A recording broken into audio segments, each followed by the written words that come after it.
আমার নাম অঞ্জলি। আমার বয়স ২৯। আমার স্বামী বিকাশ প্রায় ১০ বছর হল মারা গিয়েছে। আমাদের বিয়ে হয়েছিল মাত্র ২ বছর, তারপরেই একটা পাহাড়ি দুর্ঘটনায় সে মারা যায়। আমি তখন অন্তঃসত্ত্বা, আর সন্তান প্রসবের পর আমার শ্বশুর বীরেন্দ্র আমাকে তার বাড়িতেই রেখে দেন। বলেন, অঞ্জলি, তুমি আমার ছেলের স্ত্রী, আমার বাড়ি তোমারও বাড়ি গু। আমি রয়ে গেলাম শ্বশুর বাড়িতে। আমার শ্বশুর বীরেন্দ্র তখন বিধুর। আমার শাশুড়ি মারা গিয়েছিলেন অনেক আগে। আমরা ৩ জন থাকতাম, আমি, আমার ছেলে বিশাল, আর আমার শ্বশুর বীরেন্দ্র। বিকাশের মৃত্যুর পর তিনিই আমাদের দেখাশোনা করেন। গতকাল রাতে বীরেন্দ্র আমার ঘরে এসেছিলেন। বিশাল তখন তার বন্ধুর বাড়িতে গিয়েছিল। বীরেন্দ্র এসে হাঁটু গেড়ে বসেছিলেন আমার সামনে। আমি অবাক। বাবা, আপনি এভাবে বসছেন কেন? আমি জিজ্ঞাসা করেছিলাম। আমার হাত ধরে তিনি বলেছিলেন, অঞ্জলি, আমি তোমাকে অনেক দিন ধরে ভালোবাসি, শুধু একজন বোমা হিসেবে নয়, একজন নারী হিসেবে। আমি তোমাকে বিয়ে করতে চাই। সবার সামনে, প্রকাশ্যে গু। আমি মাথা খারাপ হয়ে গিয়েছিলাম এটা শুনে। বাবা, আপনি কি পাগল হয়ে গেছেন? আমি আপনার ছেলের স্ত্রী, আপনার বোমা। বীরেন্দ্র আমার হাত ছাড়েননি। অঞ্জলি, তুমি এই বাড়িতে থেকেছ প্রায় ১০ বছর। আমরা যেভাবে একসাথে থাকি, সবাই আমাদের স্বামী স্ত্রী বলেই ভাবে।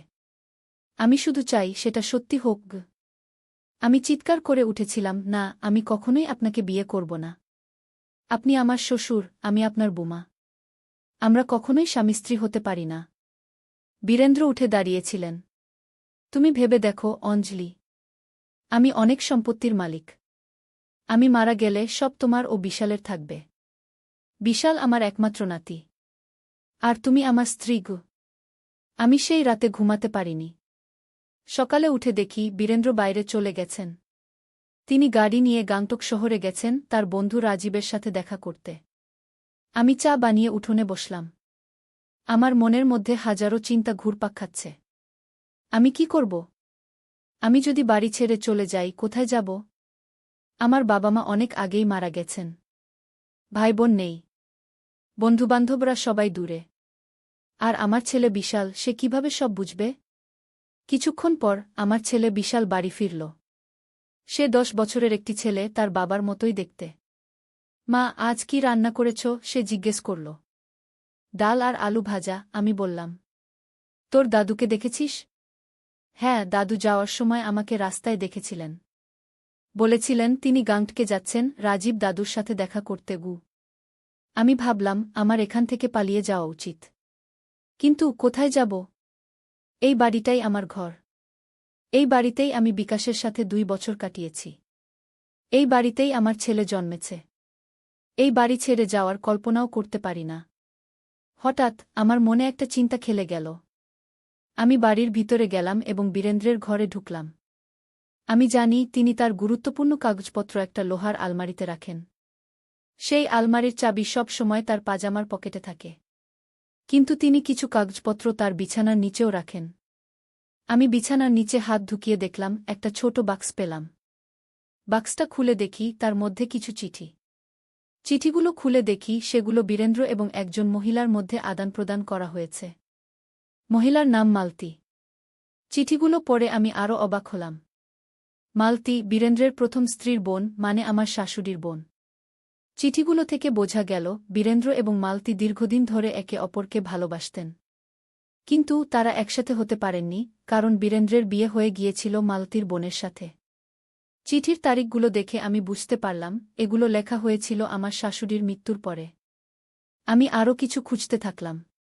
হঠাৎ একটা ডায়েরি পেলাম। সেটা ছিল আমার শাশুড়ির ডায়েরি। আমি ডায়েরিটা খুলে পড়লাম। তাতে লেখা ছিল আমার শাশুড়ি জানতেন বীরেন্দ্র এবং মালতীর সম্পর্কের কথা। কিন্তু তিনি কিছু বলেননি। তিনি শুধু একটা কথাই লিখেছিলেন, আমি সব জানি, কিন্তু আমি ক্ষমা করেছি। কারণ আমার স্বামী আমাকে সত্যিই ভালোবাসেন গি। ডায়েরির শেষ পাতায় আমার শাশুড়ি একটা বিষয় উল্লেখ করেছিলেন যা আমার চোখে পানি এনে দিয়েছিল। তিনি লিখেছিলেন, আমার স্বপ্নে আমার ছেলে বিকাশকে দেখলাম। সে আমাকে বলল, মা, আমার মৃত্যু কোনো দুর্ঘটনা ছিল না, কিন্তু এটা কি সত্যি নাকি আমার কল্পনা? আমি ভয় পেয়ে গেলাম। বিকাশের মৃত্যু দুর্ঘটনা ছিল না? তাহলে কি ছিল? ঠিক তখনই আমি আরেকটা খাম দেখতে পেলাম। সেটা খুলে দেখি তার মধ্যে একটা প্রপার্টির দলিল। দলিলটা দেখে আমি আরও অবাক হলাম। এটা ছিল বীরেন্দ্রের নামে থাকা একটা বাড়ির দলিল, যেটা সিকিমের রাংপোতে অবস্থিত। দলিলের তারিখ দেখে বুঝলাম এটা বিকাশের মৃত্যুর 2 মাস আগে কেনা হয়েছিল। আমি আরও খুঁজতে থাকলাম। হঠাৎ একটা চিঠি পেলাম, যেটা মালতীর লেখা। চিঠিটা বিকাশের মৃত্যুর 3 দিন আগে লেখা হয়েছিল। তাতে লেখা ছিল, বীরেন, তুমি যা করতে যাচ্ছ তা ভালো করে ভেবে দেখো। বিকাশ তোমার ছেলে। তাকে কিছু বলো না। আমরা অন্য কোনো উপায় খুঁজে বের করব গো। আমার শরীরে কাঁটা দিয়ে উঠল। কি বলতে চেয়েছিলেন মালতী? বিকাশের সাথে কি হয়েছিল? হঠাৎ দরজার শব্দ হল। আমি তাড়াতাড়ি সব কাগজপত্র যথাস্থানে রেখে বীরেন্দ্রের ঘর থেকে বেরিয়ে এলাম। দেখি বীরেন্দ্র ফিরে এসেছেন। অঞ্জলি, তুমি কোথায়? তিনি ডাকলেন। এই যে আমি এখানে, আমি বললাম, ভয়ে আমার গলা শুকিয়ে গেছে। বীরেন্দ্র একটা প্যাকেট আমার দিকে বাড়িয়ে দিলেন। এটা তোমার জন্য। গাংটক থেকে আনলাম গো। আমি প্যাকেটটা খুলে দেখি তার মধ্যে একটা শাড়ি। ধন্যবাদ বাবা গো, আমি বললাম, কিন্তু আমার মন অন্য চিন্তায় ব্যস্ত। অঞ্জলি, গতরাতের কথাটা ভেবে দেখেছ? বীরেন্দ্র জিজ্ঞেস করলেন। হ্যাঁ বাবা, আমি বললাম। আমি আপনার প্রস্তাব মেনে নিতে পারব না। আপনি আমার শ্বশুর, আমি আপনার বুমা। আমরা এভাবেই থাকব গো। বীরেন্দ্র কিছুক্ষণ চুপ থাকলেন। তারপর বললেন, ঠিক আছে অঞ্জলি, আমি তোমাকে জোর করব না। তবে আমার একটা অনুরোধ আছে। আগামী সপ্তাহে রাংপোতে একটা ছোট্ট বাড়ি আছে আমার। সেখানে যাব আমরা কিছুদিনের জন্য। বিশালকেও নিয়ে। কি বলো? আমি অবাক হয়ে তার দিকে তাকালাম। রাংপো? সেই বাড়ি যেটার দলিল আমি এইমাত্র দেখলাম? কোনো বাড়ি বাবা? আমি জিজ্ঞেস করলাম। আমার একটা ছোট্ট বাড়ি আছে রাংপোতে। আমি কাউকে বলিনি এ ব্যাপারে। এটা আমার একটা গোপন বাড়ি, যেখানে আমি মাঝে মাঝে যাই নিরিবিলি থাকতে গু। বীরেন্দ্র বললেন। আমি বুঝতে পারলাম তিনি মিথ্যা বলছেন। তিনি জানেন না যে আমি তার গোপন দলিল দেখেছি। ঠিক আছে বাবা, আমরা যাব খো, আমি বললাম। মনে মনে ভাবলাম, এই সুযোগে আমি আরও কিছু তথ্য জোগাড় করতে পারব। পরের সপ্তাহে আমরা রাংপোর উদ্দেশ্যে রওনা দিলাম। বিশাল খুব উত্তেজিত ছিল, কারণ সে আগে কখনো রাংপো যায়নি। আমার মনের মধ্যে ভয় এবং উত্তেজনা দুটোই ছিল। রাংপো পৌঁছাতে প্রায় 4 ঘণ্টা লাগল। বীরেন্দ্রের বাড়িটা ছিল রাংপোর একদম শেষে, একটা ছোট্ট পাহাড়ের উপরে। বাড়িটা দেখে আমি অবাক হলাম। এটা ছোট্ট নয়, বরং বেশ বড় একটা বাড়ি, সাদা রঙের। আমরা বাড়ির ভিতরে ঢুকলাম। বাড়িটার ভিতরে সব আসবাবপত্র দামি, নতুন। বীরেন্দ্র আমাদের বাড়ি ঘুরিয়ে দেখালেন। এই ঘরটা তোমার, আর এটা বিশালের, তিনি বললেন। আমি চারপাশে তাকাতে লাগলাম। বাড়িটা এত বড় যে এর মধ্যে হারিয়ে যাওয়া যায়। আর এটা এত পরিপাটি যে মনে হচ্ছে কেউ যেন নিয়মিত দেখাশোনা করে। বাবা, এই বাড়িটা দেখাশোনা কে করে? আমি জিজ্ঞেস করলাম। আমার একজন লোক আছে, রমেশ। সে এখানে থাকে, বাড়ি দেখাশোনা করে। বীরেন্দ্র বললেন। কোথায় সে? আমি জিজ্ঞেস করলাম। ও শুনেছি বাজারে গেছে। সন্ধ্যার মধ্যে ফিরে আসবে ঘু। বীরেন্দ্র বললেন। আমরা বিশ্রাম করলাম। বিশাল বাড়ির বাগানে খেলতে গেল। আমি জানালার পাশে বসে বাইরের দৃশ্য দেখছিলাম। হঠাৎ আমি দেখলাম একটা গাড়ি এসে বাড়ির সামনে থামল। গাড়ি থেকে একজন মহিলা নামলেন। তিনি বছর 50-এর হবেন, কিন্তু এখনও দেখতে ভালো। তিনি বাড়ির দিকে তাকালেন, তারপর ফোনে কারো সাথে কথা বলতে লাগলেন। আমি মনে মনে ভাবলাম, এই মহিলাকে? তিনি কি সেই রমেশের সাথে এসেছেন? হঠাৎ বীরেন্দ্র আমার ঘরে এলেন। অঞ্জলি, তুমি কি বাইরে তাকিয়ে আছো? হ্যাঁ বাবা। এখানকার দৃশ্য খুব সুন্দর। বাইরে একটা গাড়ি এসেছে, তা থেকে একজন মহিলা নেমেছেন। তিনি কি সেই রমেশের সাথে এসেছেন? আমি জিজ্ঞেস করলাম। বীরেন্দ্রের মুখ ফ্যাকাশে হয়ে গেল। না, ও আমার এক আত্মীয়। আমি জানতাম না যে সে আসবে। তুমি একটু অপেক্ষা করো, আমি দেখে আসি কি। এই বলে তিনি দ্রুত বাইরে চলে গেলেন। আমি জানালা দিয়ে দেখলাম বীরেন্দ্র বাড়ি থেকে বেরিয়ে গেলেন এবং সেই মহিলার কাছে গেলেন। তারা কথা বলতে লাগলেন, তারপর একসাথে গাড়িতে উঠে কোথাও চলে গেলেন। আমার মনে হলো এটা আমার সুযোগ। আমি বাড়ি খুঁজতে শুরু করলাম। আমি প্রথমে বীরেন্দ্রের ঘরে গেলাম। সেখানে একটা বড় আলমারি ছিল। আমি সেটা খুললাম, কিন্তু সেখানে শুধু কাপড়চোপড় ছিল। আমি আরও খুঁজতে লাগলাম। হঠাৎ আমি দেখলাম বিছানার নিচে একটা সুইচ। আমি সেটা টিপলাম আর দেখি আলমারির পিছনের দেওয়াল খুলে গেল। সেখানে একটা ছোট্ট ঘর ছিল। আমি ভয়ে ভয়ে সেই ঘরে ঢুকলাম। ঘরের মধ্যে ছিল একটা ছোট্ট টেবিল আর তার উপরে কিছু ফাইল। আমি ফাইলগুলো খুললাম। সেগুলো ছিল কিছু ব্যাংক স্টেটমেন্ট। আমি দেখলাম বীরেন্দ্রের নামে প্রচুর টাকা জমা আছে, কিন্তু সেই টাকা এসেছে কোথা থেকে? হঠাৎ আমি একটা ছবি দেখতে পেলাম। সেই ছবিতে ছিল আমার স্বামী বিকাশ, বীরেন্দ্র আর একজন অপরিচিত লোক। ছবির পিছনে লেখা ছিল প্রথম সফল অপারেশন 1996। আমি আরও খুঁজতে লাগলাম। একটা লকার দেখতে পেলাম, কিন্তু সেটা খোলার জন্য পাসওয়ার্ড লাগবে। আমি বিভিন্ন পাসওয়ার্ড ট্রাই করলাম, বীরেন্দ্রের জন্মদিন, তার স্ত্রীর নাম, বিকাশের জন্মদিন, কিন্তু কোনোটাই কাজ করল না। হঠাৎ আমার মনে হল মালতীর জন্মদিন ট্রাই করি। আমি চিঠিগুলোতে তার জন্মদিন দেখেছিলাম 10051960। আমি সেটা টাইপ করলাম আর লকার খুলে গেল। লকারের ভিতরে ছিল একটা ডায়েরি আর একটা পিস্তল। আমি ডায়েরিটা খুললাম আর পড়তে শুরু করলাম। ডায়েরিটা ছিল বীরেন্দ্রের লেখা। আজ আমাদের প্রথম অপারেশন সফল হল। আমরা 3 কেজি সোনা পাচার করলাম সিকিম থেকে নেপালে। রাজীব আর আমি এখন বড় ব্যবসায়ী হতে যাচ্ছি। আমি আরও পড়লাম। ডায়েরি থেকে জানলাম বীরেন্দ্র, রাজীব আর আরও কয়েকজন মিলে একটা পাচার চক্র চালাতেন। তারা সোনা, অস্ত্র, এমনকি মানুষও পাচার করতেন সিকিম থেকে নেপাল, ভুটান আর চীনে। আমি আরও পড়তে থাকলাম, আর হঠাৎ আমার চোখে পড়ল বিকাশের নাম। বিকাশ আমাদের অপারেশন সম্পর্কে জেনে ফেলেছে। সে বলছে সে পুলিশে খবর দেবে। আমি তাকে বোঝাতে চেষ্টা করলাম, কিন্তু সে শুনছে না। মালতী আমাকে বারণ করছে, কিন্তু আমার কাছে আর কোনো উপায় নেই। আমাকে বিকাশকে সরিয়ে দিতে হবে। আমার চোখে পানি এসে গেল। আমার স্বামীকে খুন করেছেন আমার শ্বশুর। আমার হাত পা কাঁপতে শুরু করল। আমি ডায়েরিটা বন্ধ করে লকারে রাখলাম। আমার মনের মধ্যে প্রচণ্ড ভয় আর রাগ দুটোই কাজ করছিল। হঠাৎ আমি বাইরে গাড়ির শব্দ শুনতে পেলাম। বীরেন্দ্র ফিরে এসেছেন। আমি দ্রুত গোপন ঘর থেকে বেরিয়ে আলমারি বন্ধ করে দিলাম এবং ঘর থেকে বেরিয়ে আসলাম। আমি রান্নাঘরে গিয়ে চা বানাতে শুরু করলাম, যেন আমি কোনো কিছুই জানি না।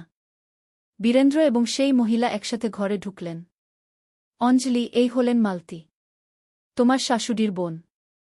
উনি আমাদের দেখতে এসেছেন। বীরেন্দ্র বললেন। আমি চমকে উঠলাম। মালতী, যার সাথে বীরেন্দ্রের সম্পর্ক ছিল। আমি তাকে নমস্কার করলাম। নমস্কার মাসিমা। নমস্কার অঞ্জলি। তুমি কেমন আছো? বিকাশের মৃত্যুর পর আমি তোমাদের দেখতে আসিনি, এর জন্য দুঃখিত। আমি বিদেশে ছিলাম, সিঙ্গাপুরে। মালতী বললেন। কোনো সমস্যা নেই মাসিমা। আমি বললাম। আপনি চা খাবেন? হ্যাঁ, হবে। মালতী বললেন। আমি চা নিয়ে এলাম। আমরা বসে চা পান করতে লাগলাম। মালতী এবং বীরেন্দ্র পুরনো দিনের গল্প করতে লাগলেন। আমি শুধু শুনছিলাম, কিন্তু আমার মন ছিল অন্যদিকে। আমি এখন এখান থেকে পালাতে চাইছিলাম, বিশালকে নিয়ে। আজ রাতে আমরা একটা ভালো খাবার খাব, বীরেন্দ্র বললেন। রমেশ বাজার থেকে মাছ নিয়ে আসবে। আমি বিশালকে ডাকলাম। বিশাল, তুমি বাগানে খেলছিলে? ভিতরে এসো। বিশাল ভিতরে এলো। মা, বাগানে একটা ছোট্ট ঝরনা আছে। আমি সেখানে খেলছিলাম। সে কি? আমি অবাক হয়ে বললাম। হ্যাঁ, বিশাল ঠিকই বলেছে, বীরেন্দ্র বললেন। বাগানের পিছনে একটা ছোট্ট ঝরনা আছে। যাও, তোমরা দেখে এসো। আমি বিশালকে নিয়ে বাগানে গেলাম। বাগানের পিছনে সত্যিই একটা ছোট্ট ঝরনা ছিল। ঝরনার পাশে একটা পাহাড়ি পথ উপরে উঠে গেছে। মা, ওই পথ দিয়ে উপরে উঠতে পারি? বিশাল জিজ্ঞেস করল। না বিশাল, এখন নয়। সন্ধ্যা হয়ে আসছে। আমরা কাল সকালে উঠব। আমি বললাম। মনে মনে ভাবলাম, এই পথটা কোথায় যায়? আমরা বাড়িতে ফিরে এলাম। সন্ধ্যা নামল। রমেশ বাজার থেকে ফিরে এলো। সে একজন মধ্যবয়সী লোক, বছর 40 বয়স হবে। সে বাজার থেকে মাছ, সবজি এবং অন্যান্য খাবার নিয়ে এসেছে। আমরা রাতের খাবার খেলাম। বীরেন্দ্র, মালতী এবং রমেশ গল্প করতে লাগলেন। আমি চুপচাপ খাবার খেলাম। রাতে যখন বিশাল ঘুমিয়ে পড়ল, আমি আমার ঘরে বসে ভাবতে লাগলাম। আমি এখান থেকে পালাবো, কিন্তু কিভাবে? বীরেন্দ্র আমাকে সহজে যেতে দেবেন না, বিশেষ করে এখন যখন আমি তার গোপন কথা জেনে গেছি। হঠাৎ আমি মালতীকে আমার ঘরের দরজায় দেখতে পেলাম। অঞ্জলি, ঢুকতে পারি? তিনি জিজ্ঞেস করলেন। হ্যাঁ, আসুন, আমি বললাম। মালতী ঘরে ঢুকে দরজা বন্ধ করে দিলেন। অঞ্জলি, আমি জানি তুমি কি খুঁজেছ গু। আমি চমকে উঠলাম। কি বলছেন আপনি? আমি জানি তুমি বীরেন্দ্রের গোপন ঘর খুঁজে পেয়েছ। আমি তোমাকে ফলো করেছিলাম, মালতী বললেন। আমি জানি তুমি বীরেন্দ্রের ডায়েরি পড়েছ। আমি ভয়ে কাঠ হয়ে গেলাম। মাসিমা, আমি ভয় পেজো না, অঞ্জলি। আমি তোমাকে সাহায্য করতে এসেছি, মালতী বললেন। সাহায্য করতে? কিভাবে? আমি জিজ্ঞেস করলাম। আমি জানি বীরেন্দ্র কি করেছে। আমি জানি সে বিকাশকে মেরেছে। আমি চেয়েছিলাম তাকে থামাতে, কিন্তু পারিনি। আর এখন সে তোমাকে বিয়ে করতে চায়, কারণ সে ভয় পায় তুমি সত্য জেনে ফেলবে, মালতী বললেন। আপনি কিভাবে এসব জানেন? আমি জিজ্ঞেস করলাম। আমি জানি, কারণ আমি বীরেন্দ্রকে সাহায্য করেছি বিকাশের মৃত্যুর পর সব লুকাতে। আমি এখন পস্তাচ্ছি। আমি তোমাকে সাহায্য করতে চাই, অঞ্জলি। আমি তোমাকে এবং বিশালকে এখান থেকে বের করে নিয়ে যেতে চাই, মালতী বললেন। আমি অবিশ্বাসের সাথে তার দিকে তাকালাম। আপনি সত্যি বলছেন? আপনি আমাদের সাহায্য করবেন? হ্যাঁ, অঞ্জলি। আমি অনেক ভুল করেছি। আমি আর করতে চাই না। আমি তোমাকে এবং বিশালকে মুম্বাইতে নিয়ে যাব, আমার বাড়িতে।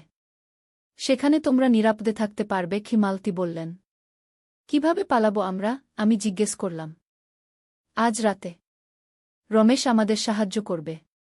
সে বীরেন্দ্রের চাকর হলেও সে আমার বিশ্বাসী লোক। সে আমাদের নিয়ে যাবে গাড়িতে করে।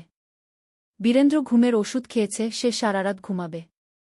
আমরা ভোরে বেরিয়ে যাব, মালতী বললেন। আমি দ্বিধায় পড়লাম। আমি কি মালতীকে বিশ্বাস করতে পারি? যদি এটা একটা ফাঁদ হয়? কিন্তু আমার কাছে আর কোনো উপায় নেই। আমাকে বিশ্বাস করতেই হবে। ঠিক আছে মাসিমা। আমরা যাব, আমি বললাম।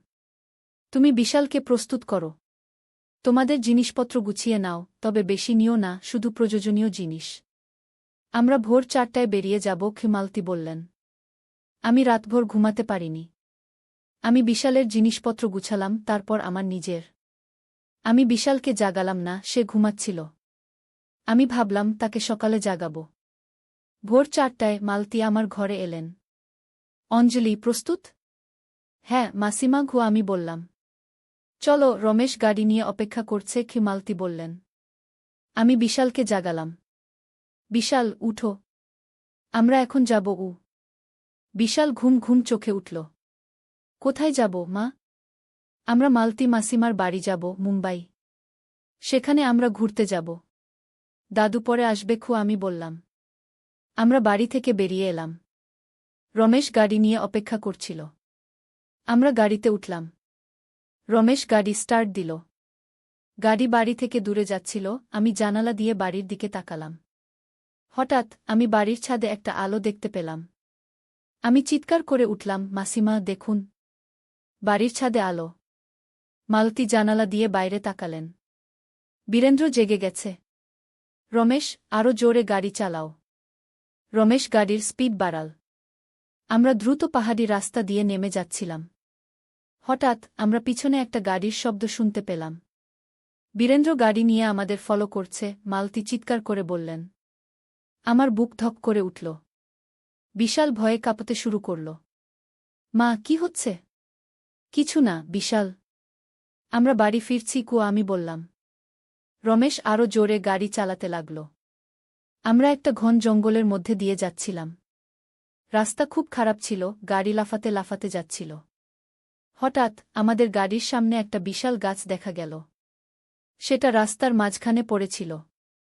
রমেশ গাড়ি থামাল। এখন কি করব? আমি জিজ্ঞেস করলাম, ভয়ে আমার গলা কাঁপছিল। আমরা হেঁটে যাব। এখান থেকে শিলিগুড়ি বেশি দূর নয়। সেখান থেকে আমরা ট্রেন ধরতে পারব, মালতী বললেন। আমরা গাড়ি থেকে নামলাম। আমি বিশালকে কোলে তুলে নিলাম। আমরা হাঁটতে শুরু করলাম। জঙ্গলের মধ্যে দিয়ে একটা পথ ছিল।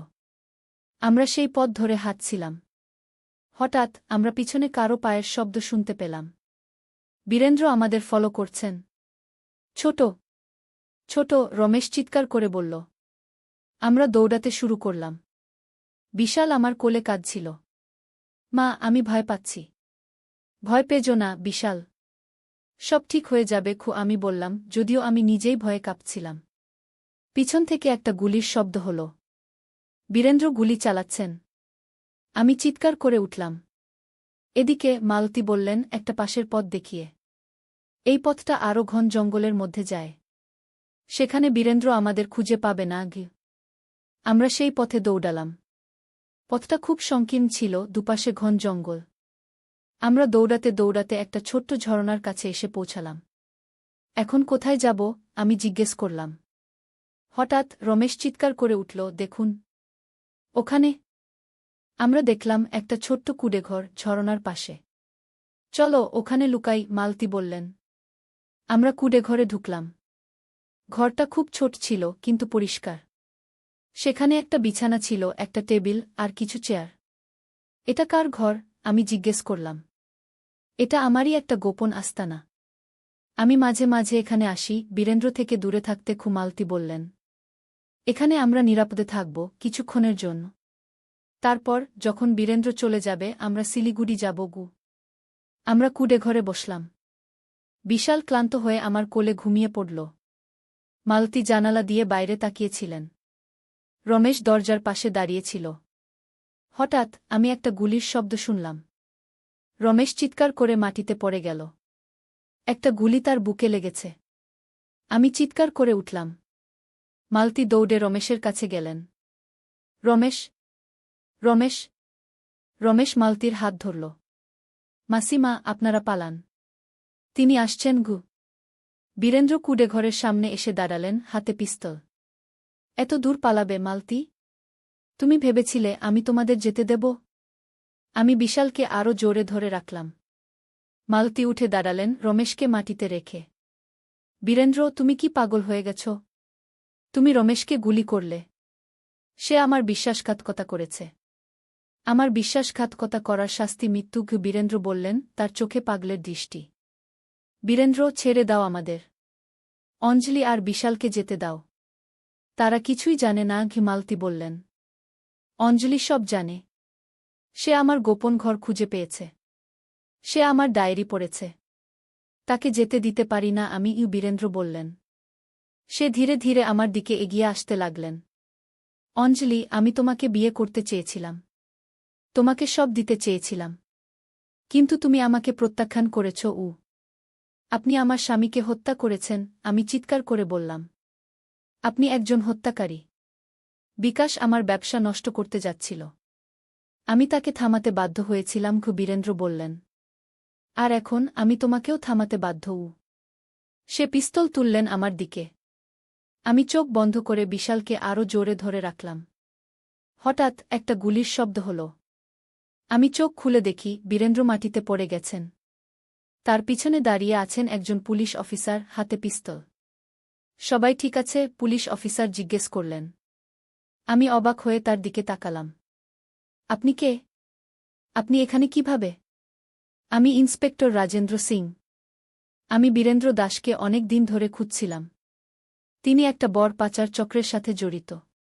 আমরা তার ফোন ট্যাপ করেছিলাম, তাই আমরা জানতে পেরেছিলাম যে তিনি এখানে আসছেন। ইন্সপেক্টর সিং বললেন। আর মালতী? তিনি কোথায়? আমি জিজ্ঞেস করলাম। আমি দেখলাম মালতী বাইরে গেছেন। ইন্সপেক্টর সিং বাইরে গেলেন তাকে খুঁজতে। আমি বিশালকে নিয়ে বাইরে এলাম। বীরেন্দ্র মাটিতে পড়েছিলেন, অজ্ঞান অবস্থায়। রমেশও মাটিতে ছিল, তার চোখ বন্ধ। মালতী মাসিমা কোথায়? আমি জিজ্ঞেস করলাম ইন্সপেক্টর সিংকে। তিনি ওখানে, ঝরনার পাশে। ইন্সপেক্টর সিং বললেন। আমি ঝরনার দিকে তাকালাম। মালতী সেখানে দাঁড়িয়েছিলেন, তার চোখে পানি। আমি তার কাছে গেলাম। মাসিমা, আমি ডাকলাম। অঞ্জলি, আমি অনেক ভুল করেছি। মালতী বললেন। আমি বীরেন্দ্রকে সাহায্য করেছিলাম, কারণ আমি তাকে ভালোবাসতাম। কিন্তু যখন সে বিকাশকে মেরেছিল, আমি আর সাহায্য করতে পারিনি। আমি পালিয়ে গেছিলাম সিঙ্গাপুরে। কিন্তু মনের মধ্যে সব সময় এক অপরাধবোধ কাজ করত। আপনি আমাদের সাহায্য করেছেন, মাসিমা। আপনি রমেশকে সাহায্য করতে বলেছিলেন। আপনি আমাদের নিয়ে পালাচ্ছিলেন আমি বললাম। হ্যাঁ, কিন্তু অনেক দেরি হয়ে গেছে অঞ্জলি। রমেশ মারা গেছে। আর বীরেন্দ্র সে যা করেছে তার জন্য তাকে শাস্তি পেতে হবস।